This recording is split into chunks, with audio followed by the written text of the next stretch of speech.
नमस्कृत्य नरं चैव नरोत्तमं देवीं सरस्वतीं व्यासं ततो जयमुदीरयेत्.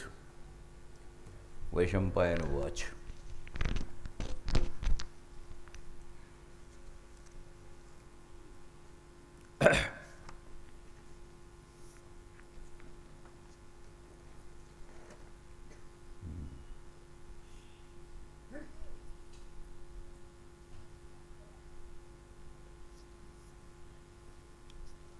अर्जुन उत्तर राजपुत्राला सांगतात,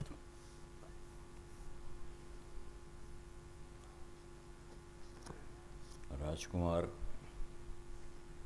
अहमस्मस्य अर्जुनाः, अर्जुन मीच आहे.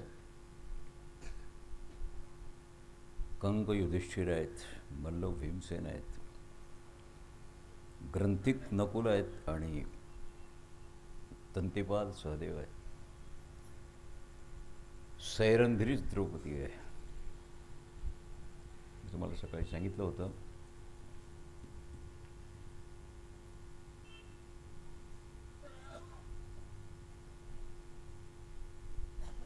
अर्जुनाच्या नावाचं रहस्य विचारलं त्याने. अर्जुन फाल्गुनो जिष्णु किरीटी श्वेतवाहनः बीभत्सुर्विजय कृष्ण सव्यसाची धनंजय. अर्जुन म्हणतात, ही माझी 10 नावं आहेत.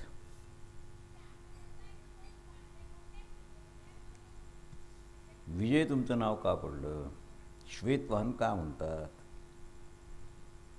किरीटी नाव कोणी ठेवलं? सव्यसाची याचा अर्थ काय आहे? अर्जुनाने सांगितलं, बोरा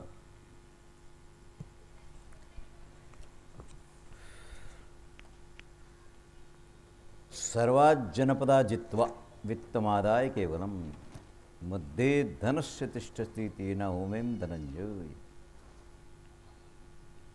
मी संपूर्ण देशातल्या राजांना जिंकून कर रूपानं त्यांच्याजवळून धन संचय केला, त्यामुळे माझं नाव धनंजय आहे. संग्राम भूमीत अभिप्रायमी संग्रामे वदम युद्ध, युद्धात मी शत्रूला पराजित केल्या वाचून मागं फिरत नाही, म्हणून माझं नाव विजय आहे. श्वेत कांचन उत्साहम रथो विंजती ते हया संग्रामे युद्धमानस्य तेनाहम श्वेतवा. माझ्या रथाला पांढऱ्या रंगाचे 4 अश्व असतात, कारण माझा रथ वरुण देशातून वरुणाने पाठवलेला आहे, म्हणून माझं नाव श्वेतवाहन आहे. आणि माझा जन्म उत्तरा फाल्गुनी नक्षत्रावर झाल्यामुळे मला फाल्गुन म्हणतात. पुरा शक्रेण मे दत्तम किरीटी मूर्नी सूर्याम तेनाहु किरीटिनम. पूर्वकाला स्वर्गात असताना 60,000 दानवाबरोबर मी एकटा लढलो आणि इंद्राने माझ्या डोक्यावर तो किरीट ठेवल्यामुळे माझं नाव किरीटी आहे.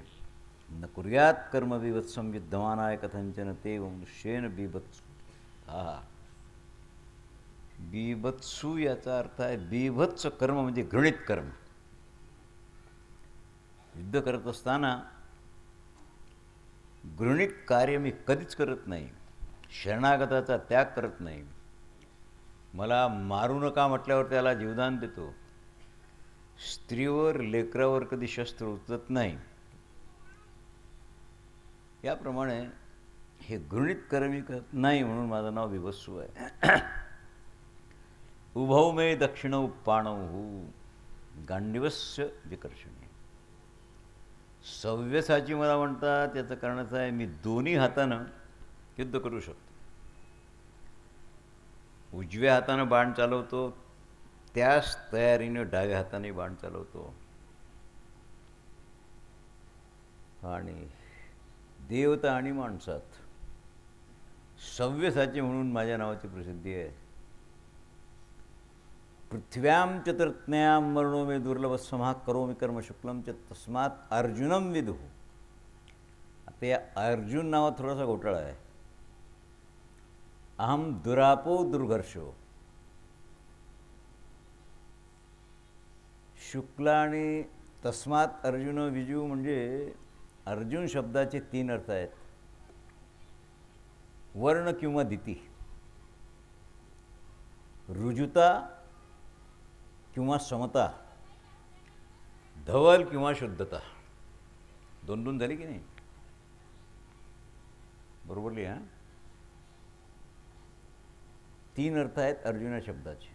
वर्ण किंवा दीप्ती, आयदर ऑर, रुजुता किंवा समता, आणि धवलता किंवा शुद्धता.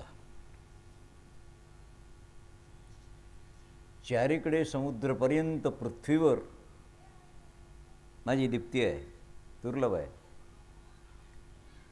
सगळ्यांच्या ठिकाणी माझा समभाव आहे आणि मी अशुद्ध कर्माला कधी स्पर्श नाही करत. त्याच्यामुळे माझं नाव अर्जुन आहे. अहम दुरापो दुर्घर्षो दमनः पाकशासनी तेन देव मनुष्येषु जिष्णु नामस्मि. कृष्ण इत्येव दशमं नामचक्रे. कृष्णावदातस्य ततः. उत्तर,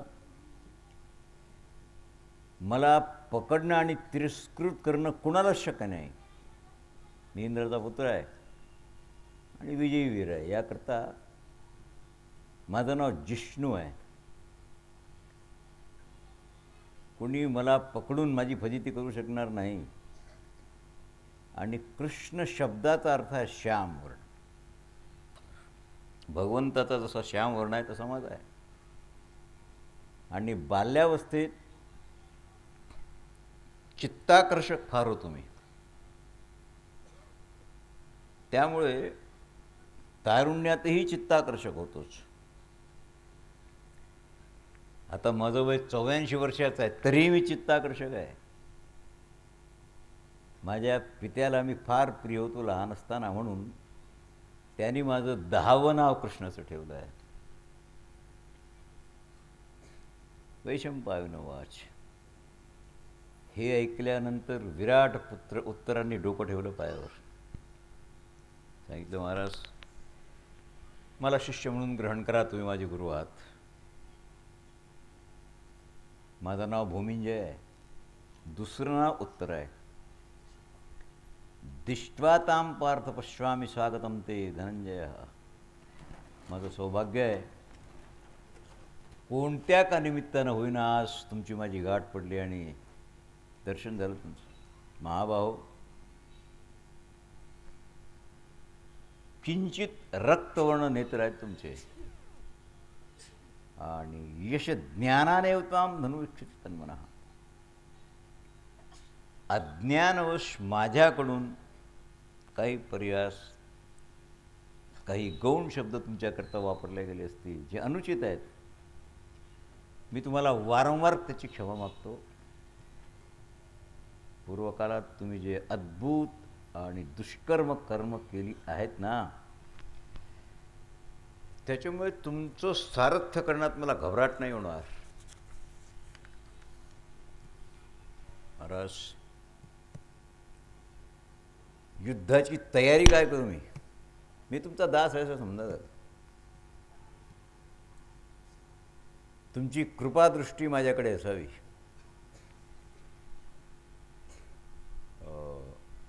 भीष्म पर्वात भीष्माचार्याचा वध केलेला आहे. तरुण पोरगा 16 वर्षाचा. भारतीय युद्धात किंचितही ज्यांची आशंका नव्हती अशीही माणसं मारली गेली. तर 16 वर्षाचा 18 वर्षाचा मुलगा आहे. पित्याच्या छत्राखाली, श्वेत भावाच्या छत्राखाली, पांडवांच्या छत्राखाली लढला, मेला. कुणी कुणाला वाचवू नाही शकलं. काही इच्छा असून मेले, काही इच्छा नसून मारावे लागले. अर्जुनाला युद्धाची तयारी करावी लागली. उत्तरोवाच आस्थाय हृदयम वीरम सारितामय. महाराज, रथ चांगला आहे तसा, आणि तुमची आज्ञा मानून तुम्ही ज्या दिशेला म्हणाल त्या दिशेला मी रथ चालवतो. प्रीतो अस्मि पुरुष व्याघ्रान भम विद्यते. तू भिवू नको. माझ्या हातात धनुष्य असल्यावर माझा सारथी मरणारच नाही. रणकर्मात कुशल आहेस तुम्हाला माहीत आहे. सारथ्यकर्म तुला येते, आणि तुझ्या समोर मी शत्रूला पराभूत करीन, तू पाहशील. तू फक्त घाबरू नको, तुझ्या चित्तात घबराट होऊ नये, कारण अशा युद्धांचा तुला अनुभव नाही आहे. क्षिप्रम बनामी ते रथे. हे जे बाणाचे तर्कस आहेत ना, याला रथाला बाण, आणि त्या शस्त्रातून एक सुवर्णभूषित खड्ग म्हणजे तलवार घेऊन ये. वैशंपायन म्हणतात, आज्ञेचं पालन करतोच तो. तयारी कराय म्हणजे अस्त्रशस्त्राचं चिंतन करावं लागेल ना. उत्तरला सांगितलं, तुझ्या गायी हरण केल्या आहेत कौरवांनी, एकही गाय कुठे जाणार नाही, सगळे पशु परत येतील. संकल्पात बाहुर प्रार्थम तिजदंडास्तु मन भेदन. तयारी सांगितली त्याला रथाची. रथाच्या वरचा जो भाग आहे ना, तुझ्याकरता संरक्षण राहील, आणि रथाचे धुरे वगैरे हे जे आहेत ना, हे अंग आहेत त्याचे. ज्याप्रमाणे 4 भिंतीच्या आत नगर असते, त्रिदंड हरीश वगैरे वगैरे, तू एखाद्या नगराप्रमाणे सुरक्षित आहे तेवढा विश्वास ठेव. रथ माझा जेव्हा चालतो ना, त्याचा घरघराट फार भयंकर असतो. रथात बसलेल्याला बोलणं ऐकू येत नाही, आणि ज्याप्रमाणे नगारे आपण वाजवतो तसा त्याचा आवाज असतो. अधिष्ठितोमया संख्ये रथो गांडीवंदवा. तर वाच विवेमिना हदेहम जानासी. केशव, मी शत्रूला नाही भेट, मला चांगल्या प्रमाणे माहीत आहे. रणभूमीत शेकडो शत्रू जरी असतील तरी तुम्हाला कोणी जिंकू शकणार नाही. मी एक प्रश्न विचारू का? सांगितलं विचार. शूरवीर जगज्जेता अर्जुन वर्षभर नपुसक का झाला? आता हिरणांगणात विचारण्याचा विषय आहे. अर्जुनाने सांगितलं, बाबा उर्वशीशा संभूतम क्लैब्यम्मा समस्थितम पुराणाम भ्रातृवर्जित. बाबा, मी स्वर्गात होतो त्यावेळेला उर्वशीने मला शाप दिला. शाप याच्याकरता दिला की उर्वशीकरता 100 यज्ञ करून उर्वशी मिळावी, तिचा भोग मिळावा म्हणून स्वर्गात जातात. मला मरावं लागलं नाही, यज्ञ करावं लागलं नाही, पण मला पाहून जी आसक्ती तिच्या चित्तात झाली ती माझ्याकडे आल्यावर मी तिला परत केलं. तिला अपमान वाटला आणि तिला मला शाप दिला. सुधर्मा सभेत मी पहिल्यांदा तिला पाहिलं, कारण माझ्या वंशाची मूल हेतू म्हणजे जननी आहे ती. आता काय करावं? प्रणाम केला मी तिला, तिचा सत्कार केला. तू माझी माता आहे असं बोललो.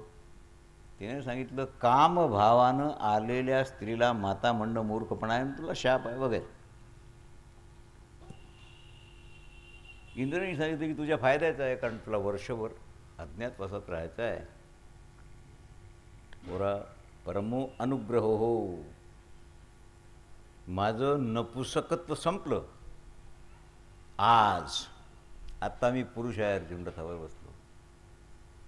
कालपर्यंत मी नपुसक होतो. परमो अनुग्रहो मी. हा फार मोठा अनुग्रह केला आहे तुम्ही माझ्यावर. आणि ज्याप्रमाणे भगवंताचा सारथी दारुक आहे, इंद्र सारथी मातली आहेत, आज्ञेचं पालन करावं लागते. दारुक याचा अर्थ काय आहे? तुमच्या आजच्या भाषेत तुम्ही ड्रायव्हर म्हणा, त्या आज्ञेचं पालन करत नसतात.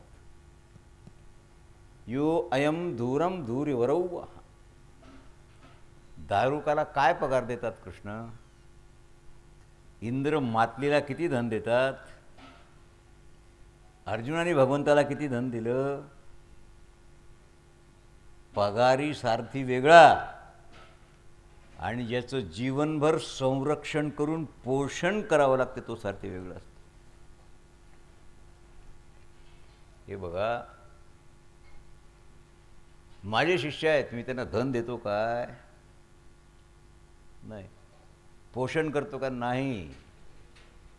मी त्यांना जे देतो त्याच्यामुळे अज्ञान निवृत्त होऊन त्यांच्या ठिकाणी यथार्थ ज्ञान होते, हे मला द्यावं लागते त्यांना.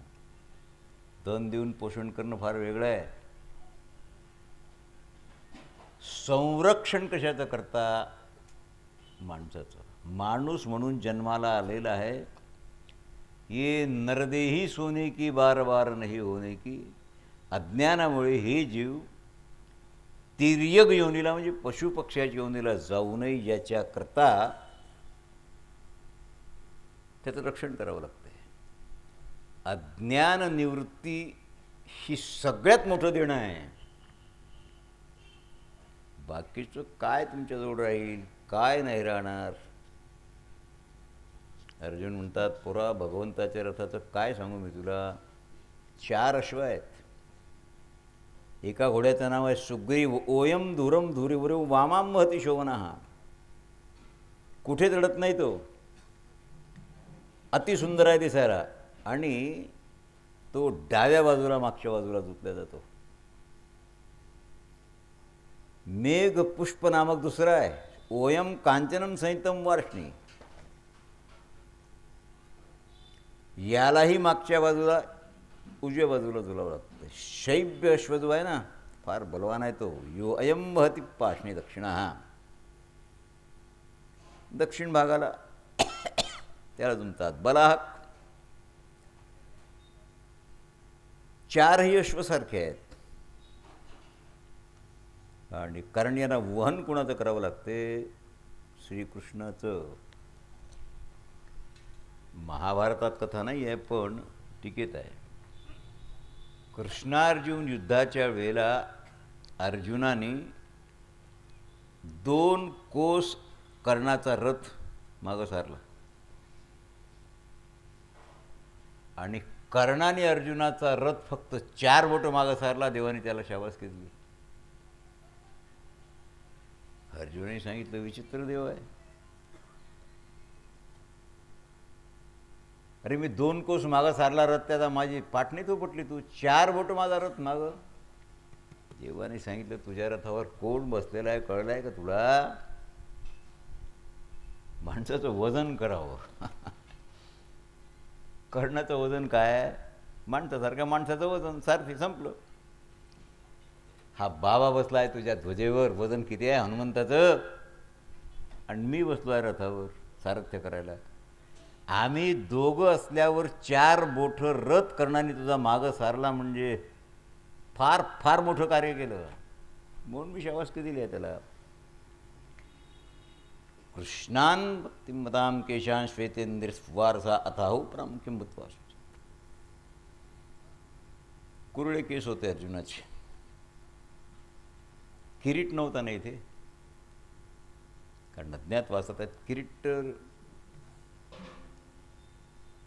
राजवाड्यात आहे म्हणून पांढऱ्या उपरणाने केस बांधले.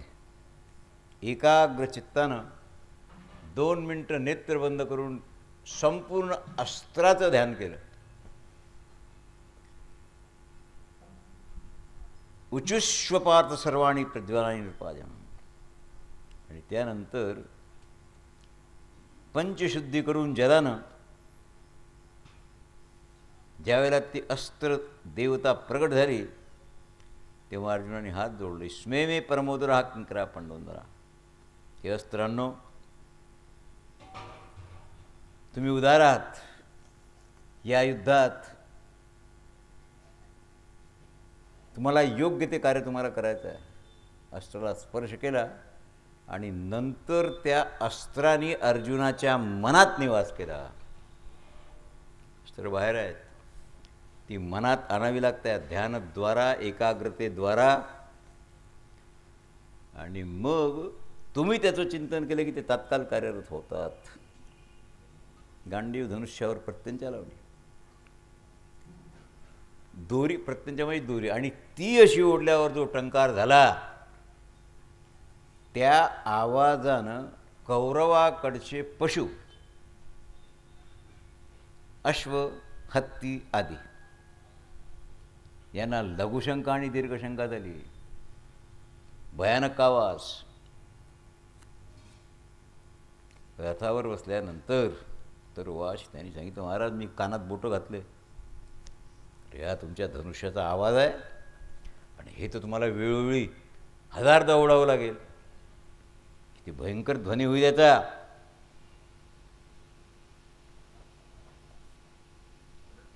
महाराज काय सांगू, तुमचं वर्णनच मला करता येत नाही. शंखनाद अर्जुनाचा झाला. निवात कवचैः सार्धं पौलोमोश्च महावरे. तर देवराज इंद्राकरता मी निवात कवच आणि पौलोम दैत्यांना युद्धात जिंकलं, त्यावेळेला माझा सहाय्यक नव्हता कोणी. आजही तशी स्थिती आहे, माझा सहाय्यक नाही आहे कोणी. तू आणि मी दोघंच आहोत. फरक एवढाच आहे की त्यावेळेला इंद्राचा रथ होता, इंद्राचे सारथी मातली माझ्यासोबत होते. आज तू आहेस. रथ प्राप्ती आहे. उत्तर राजपुत्राचा रथ अर्जुनाला चालतच नाही, ध्वज चालतच नाही. ध्वज आपोआप येऊन त्या रथावर लागला. हनुमंतराय आपोआप येत असतात. आणि आस्फुरण झालं शंकाचं. सिंहचिन्हयुक्त जी ध्वजा आहे तिला बाजूला केलं आणि हनुमंताची चिन्हाची ध्वजा त्याच्यावर आली. ही ध्वजा कोणी बनवली? अर्जुनाने सांगितलं विश्वकर्म्यांनी बनवली. भूमीवरच्या माणसाने ध्वज बनवला नाही, त्याला नाही बनवता येणार. ही कोसभरही लांब राहील तरी कशाला अडखळत नाही, फाटत नाही, काही होत नाही. आणि चांबड्याचे दस्ताने हातात घातले, जसे क्रिकेट खेळणारे पोलं घालतात ना, इथपर्यंत त्याच्यावर प्रहार होऊ नये. आणि वरचं रक्षण, जॉईंटचं रक्षण, ही सगळी एका प्रकारानं रक्षण व्यवस्था आहे. हनुमताम गृहीत, हनुमंताच्या उपलक्षित ध्वज आणि गांडीवाची साथ. तुम्ही हनुमान चालिसा वाचता ना, हनुमान चालिसा वाचल्यानंतर हनुमंतराय काय ते कळते.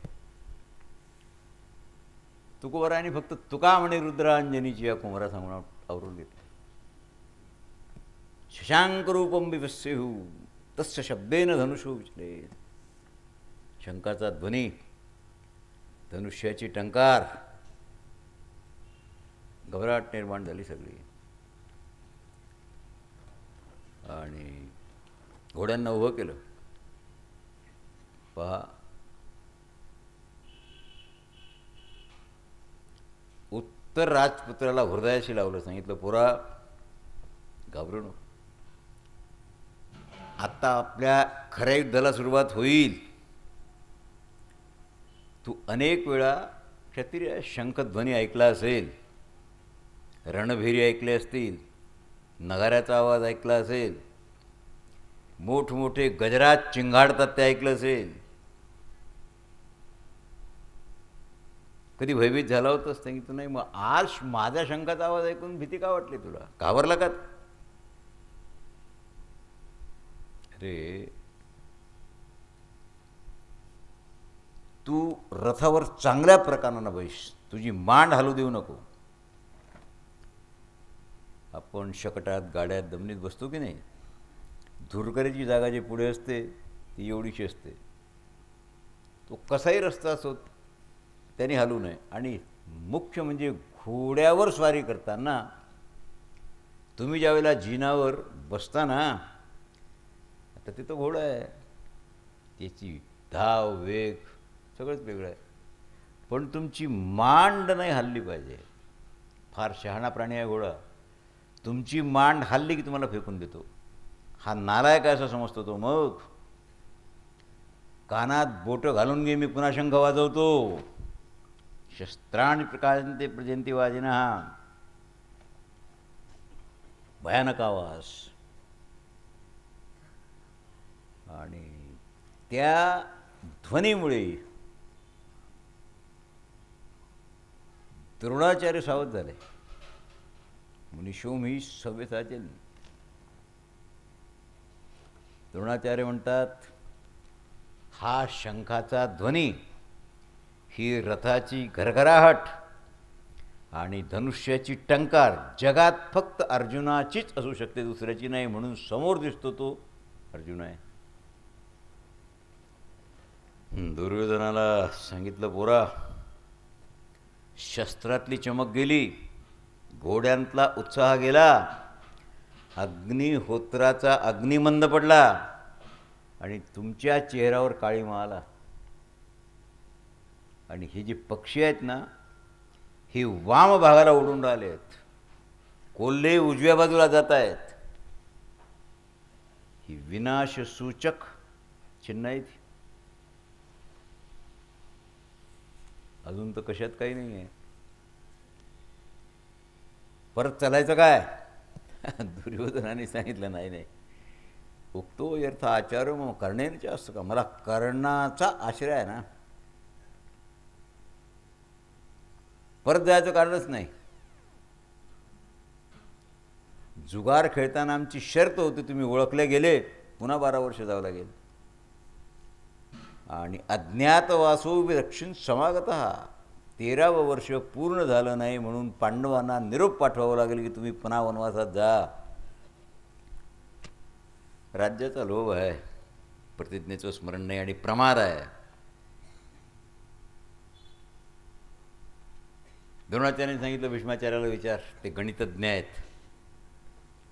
आणि प्रल्हाद नारद पराशर पुंडरीक व्यासांबरीश शुकुशौनक भीष्मतालबान रुक्मांगदार्जुन विभीषणादीन पुण्या निवान परम भागवतां स्मरामी. जगात जे 12 वैष्णव महावैष्णव प्रसिद्ध आहेत भागवत, त्यात भीष्म आहेत. आपण भीष्माचार्यांना विचारू, सप्तमी तिथीच्या अपराह्न कालात दक्षिणेकडून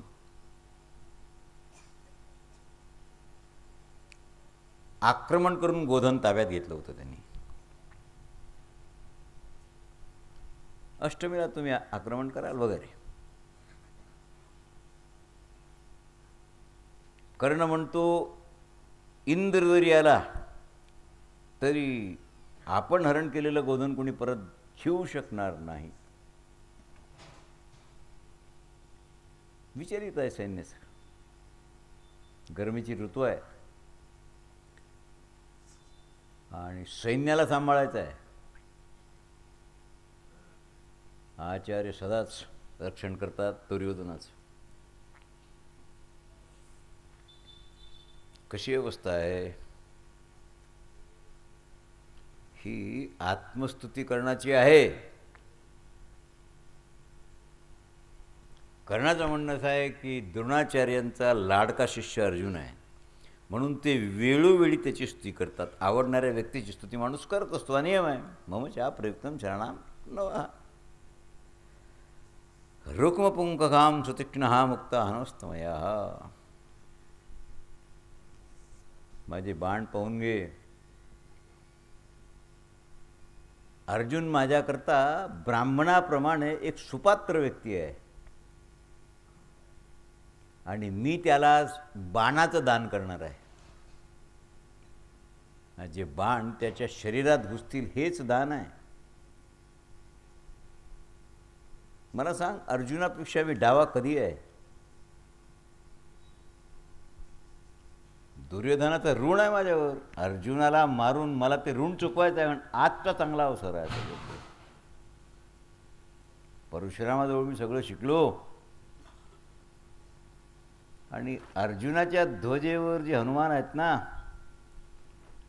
त्यालाही आज मी नष्ट करून टाकील माझ्या बाणानं. काय बोधवंचारी, काय सांगावं. माणूस स्वतःचं मोठेपण सांगतो, पण ते मोठेपण सिद्ध नाही होत ना. अर्जुनाला रथातून पाडून दुर्योधनाला प्रसन्न करून गेली, इथपर्यंत मजल गेली आहे कर्णाची. कृपाचार्य ऐकत होते. कृपाचार्याला सहन नाही झालं. कृपाचार्य म्हणतात, मी तर अमर आहे रे सप्तचिरंजीवात, तरी मी तुझ्यासारखं असं बोलत नाही. कालाला पाहून युद्ध करावं लागते. आणि तुम्ही युद्ध करता, आपण सारथ्यावर भार काढतो की नाही सगळा. तू कुठे तपाला गेला होता रे? अर्जुनाने 5 वर्ष कठोर तप केलं ब्रह्मचर्यानं राहून, द्वंद्व युद्ध करता. श्रीकृष्णालाही चॅलेंज केलं आहे त्याने. एक किरात रूपेण स्थितम वृद्धमायते धायन अस्मिन्ने. ते शंकराबरोबर युद्ध करणारा, त्याची तुझी ग्रेड सारखी आहे? सांग मला. अर्जुनाची वय कोणत्या प्रकारानं करशील तू? अर्जुन 5 वर्ष स्वर्गात राहिले, तू जाशील स्वर्गात, इंद्राच्या बाजूला बसशील. जयद्रथानं द्रौपदीचं हरण वनातून केलं, त्यावेळेला एकट्या अर्जुनानं जयद्रथाच्या हातून द्रौपदीला सोडवलं. निवात कवच 60,000. कालके किती आहेत कालखंज? म्या कालखंज वदिले अतुर प्रतापी, इंद्रोपिन पार्थेन संयुक्तो. पिता आहे त्याचा इंद्र, पण इंद्रही खांडवंदहाच्या वेळेला अर्जुनासमोर थांबू शकले नाहीत. आणि तू म्हणतो मी आज रथाच्या खाली त्याला पाडतो. अमृतम बालभाषणम.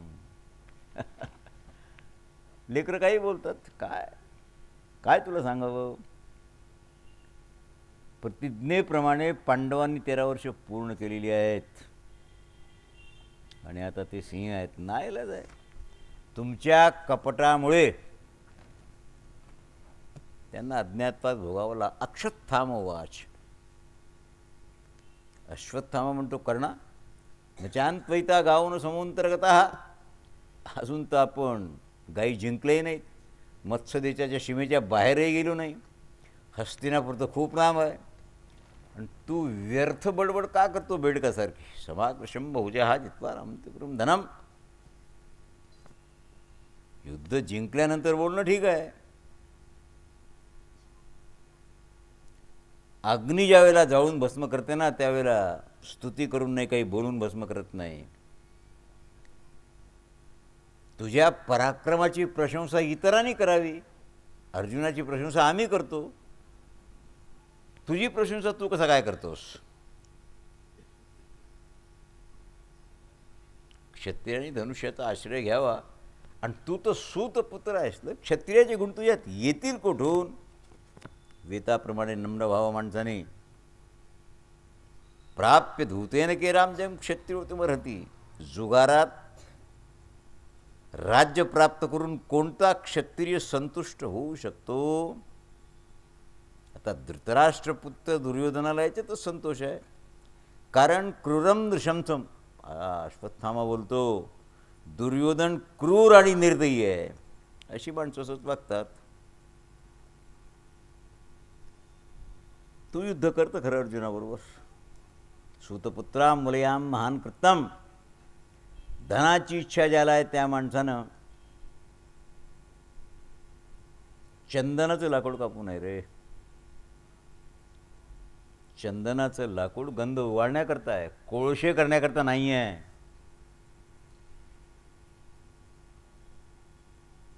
तुम्ही जुगाराचा आश्रय घेतला, कुरुकुलाच्या संवाराचा नियम आहे, दुसरं काही नाही आहे. सहनशीलता माणसाच्या ठिकाणी आहे, त्याला एक सीमा आहे. द्रौपद्या अनेपी सत्वामनी कीट. अरे कुणी असो, कीटक प्राणी असो, कुणी असो, तुम्ही जे कष्ट द्रौपदीला दिले त्याच्यामुळे समोर अर्जुन आहेत, आणि त्याचं लक्ष फक्त दुर्योधनाकडे आहे.